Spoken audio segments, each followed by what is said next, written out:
Assalamualaikum warahmatullahi wabarakatuh. Bagaimana kabar teman-teman semua? Mudah-mudahan semuanya selalu mendapatkan perlindungan dan kesehatan jasmani dan rohaninya. Teman-teman semua, pada hari ini kita akan mempelajari mengenai BUMS. Adapun kompetensi dasar yang akan kita pelajari di hari ini yaitu mengenai proses, pengertian, tujuan, peran, dan ciri-ciri BUMS. Akar BUMS. Manusia adalah makhluk sosial, yaitu makhluk yang berhubungan secara timbal balik dengan manusia lainnya. Setiap manusia memiliki kebutuhan, impian, dan keinginan masing-masing, dengan modal pengetahuan, intelektual, dan kepribadian yang berbeda-beda. Jika sudah mempunyai semuanya dan tidak digunakan untuk membuat usaha agar dapat menguntungkan, akan sia-sia. Maka dibuatlah BUMS untuk meningkatkan finansial kita sendiri, tapi kita juga akan membantu meningkatkan perekonomian masyarakat sekitar.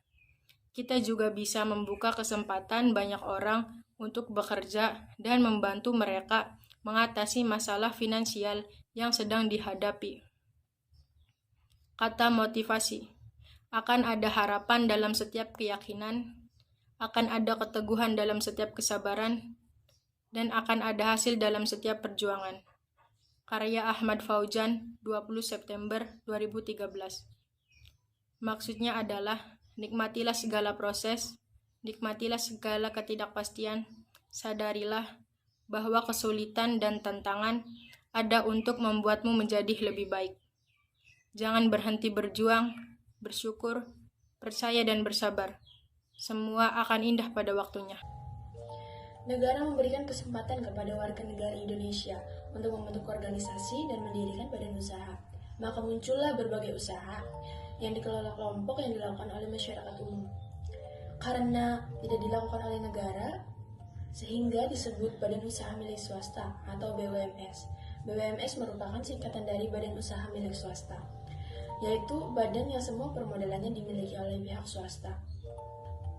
Badan pihak swasta ini dipunyai oleh seorang atau beberapa orang dalam bentuk kerjasama penanaman modal. Tujuan dari BUMS yaitu yang pertama, meningkatkan penerimaan negara melalui pajak. Walaupun berorientasi pada profit, BUMS juga mempunyai tujuan untuk membangun ekonomi negara.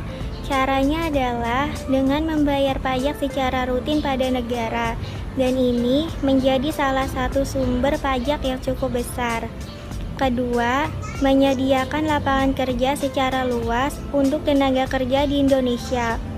Angka pengangguran di Indonesia cukup mengkhawatirkan. Untuk itu, BUMS hadir menyediakan lapangan kerja yang dibutuhkan masyarakat. Tentu saja Indonesia sangat terbantu dengan kehadiran BUMS. Yang ketiga, meningkatkan penerimaan devisa negara. Untuk perusahaan swasta yang melakukan ekspor dan impor dapat ikut meningkatkan penerimaan devisa negara. Badan usaha milik swasta atau BUMS merupakan badan usaha yang didirikan pihak swasta dan berorientasi pada profit atau keuntungan. Adapun peran BUMS dalam perekonomian. 1. Membantu pemerintah meningkatkan pendapat negara, contohnya dengan membayar pajak. Membayar pajak merupakan salah satu kewajiban untuk warga negara. 2. Menciptakan lapangan kerja untuk mengurangi angka, contohnya pengangguran di suatu wilayah. Pengangguran masalah makroekonomi yang menjadi penghambat pembangunan daerah karena akan menimbulkan masalah-masalah sosial lainnya. 3. Membantu pemerintah dengan meningkatkan produksi produk dalam negeri, contohnya meningkatkan kemakmuran masyarakat. 4. Meningkatkan pendapat devisa negara untuk perusahaan badan usaha milik swasta atau BUMS, contohnya kegiatan ekspor dan impor. Secara sederhana, suatu kegiatan menjual produk barang atau jasa ke luar negeri disebut ekspor, sementara kegiatan membeli suatu produk atau barang dari luar negeri disebut impor. Kegiatan ekspor dan impor lumrah dilakukan oleh Indonesia sebagai negara berkembang. 5. Ikuti berperan dalam membantu pemerintah meningkatkan penerimaan negara, contohnya melalui pajak di berbagai jenis. Pajak adalah pungutan wajib dari rakyat untuk negara. Setiap sen uang pajak yang dibayarkan rakyat akan masuk dalam pos. Ciri-ciri pajak. 1. Pajak merupakan kontribusi wajib warga negara, yang artinya setiap orang memiliki kewajiban untuk membayar pajak. 2. Pajak bersifat memaksa untuk setiap warga negara. Jika seseorang sudah memenuhi syarat subjektif dan objektif, maka wajib untuk membayar pajak. 3. Warga negara tidak mendapat imbalan langsung. Pajak berbeda dengan retribusi. Contoh retribusi ketika mendapat manfaat parkir, maka harus membayar sejumlah uang, yaitu retribusi parkir. Namun pajak tidak seperti itu. Fungsi pajak. 1. Fungsi anggaran atau fungsi budgeter. Pajak merupakan sumber pemasukan keuangan negara dengan cara mengumpulkan dana atau uang dari wajib pajak ke kas negara untuk membiayai pembangunan nasional atau pengeluaran negara lainnya. 2. Fungsi mengatur atau fungsi regulasi. Pajak merupakan alat untuk melaksanakan atau mengatur kebijakan negara dalam lapangan sosial dan ekonomi. Pajak dapat digunakan untuk menghambat laju inflasi. Pajak dapat digunakan sebagai alat untuk mendorong kegiatan ekspor seperti pajak ekspor barang. Jenis pajak. 1. Jenis pajak berdasarkan sifat. Berdasarkan sifatnya, pajak digolongkan menjadi 2, yaitu pajak tidak langsung dan pajak langsung. Pajak tidak langsung atau indirect tax.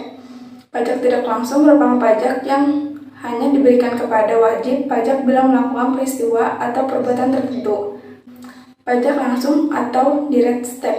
Pajak langsung merupakan pajak yang diberikan secara berkala kepada wajib pajak melandaskan ketetapan pajak yang dibuat kantor pajak. BUMS adalah badan usaha milik swasta. Jadi, ciri-ciri yang pertamanya adalah modal usahanya dimiliki mutlak oleh pihak swasta. Pembagian modal didasarkan atas kepemilikan saham perusahaan, dijalankan dan dimodali oleh perorangan, banyak orang, atau berkelompok. Modal yang didapat diperoleh dari lembaga keuangan, baik itu bank maupun non-bank. Pemegang dan pemilik usaha memiliki wewenang untuk melakukan pengawasan secara hierarki dan fungsional.